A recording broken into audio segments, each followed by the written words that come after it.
Pakistan economically വളരെ വീക്കാണ്. അവിടെ inflation വളരെ ഹൈ ആണ്, അൺഎംപ്ലോയ്മെൻറ്റ് ഹൈ ആണ്, അവരുടെ കറൻസി വളരെ തരം താഴ്ത്തപ്പെട്ടിരിക്കുകയാണ്. വേൾഡ് ബാങ്കിന് തന്നെ ഈ വർഷം തന്നെ അവർക്ക് ഏകദേശം വേൾഡ് ഏജൻസീസിന് 2200 കോടി ഡോളേഴ്സാണ് തിരിച്ചടയ്ക്കേണ്ടതുണ്ട്. അങ്ങനെ കടത്തിൽ നിൽക്കുന്ന പാകിസ്ഥാനെ സംബന്ധിച്ചിടത്തോളം ഇത് അംഗീകരിച്ച് തരിക അവർക്ക് ബുദ്ധിമുട്ടാണ്. ഇവിടെ ഇൻഡസ് വാട്ടർ കരാർ ഇല്ലാതെ ആക്കുമ്പോൾ അവർ സഫർ ചെയ്യുന്നത് ഒരു രീതി മാത്രമല്ല, അത് വെള്ളത്തിൻ്റെ കുറവ് മാത്രമല്ല, അത് കൃഷിയെ ബാധിക്കും. കൃഷിയെ ബാധിച്ചാൽ ഫുഡ് പ്രൈസസ് ഇൻക്രീസ് ചെയ്യും. ജനറൽ ഇൻഫ്ലേഷൻ അവിടെ വീണ്ടും വർദ്ധിക്കും.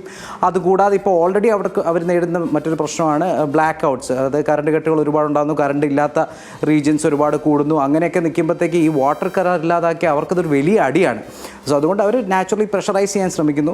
ഈ ഒരു സാഹചര്യത്തിൽ അവരെ സപ്പോർട്ട് ചെയ്യാൻ മറ്റ് രാജ്യങ്ങൾ വരില്ല. പക്ഷേ ഒരു ഡിസ്റ്റൻറ്റ് ഇതായിട്ട് കാണാവുന്ന വേണമെങ്കിൽ ചൈനയാണ്. കാരണം ചൈന ഈ കേസിൽ ഒരു പക്ഷേ അവർക്ക് ഡയറക്റ്റ് ഇൻവോൾവ്മെൻറ്റ് ഇല്ലെങ്കിലും ഇൻഡസ് വാട്ടർ കരാറിൽ ഇന്ത്യ തൊടുന്നു എന്ന് കാണുമ്പോഴത്തേക്കും വേണമെങ്കിൽ ഡിപ്ലോമാറ്റിക്കലി അല്ലെ സ്ട്രാറ്റജിക്കലി ഇന്ത്യയെ പ്രഷറൈസ് ചെയ്യാൻ ചൈന ശ്രമിച്ചേക്കാം ഡൗൺ ദ ലൈൻ.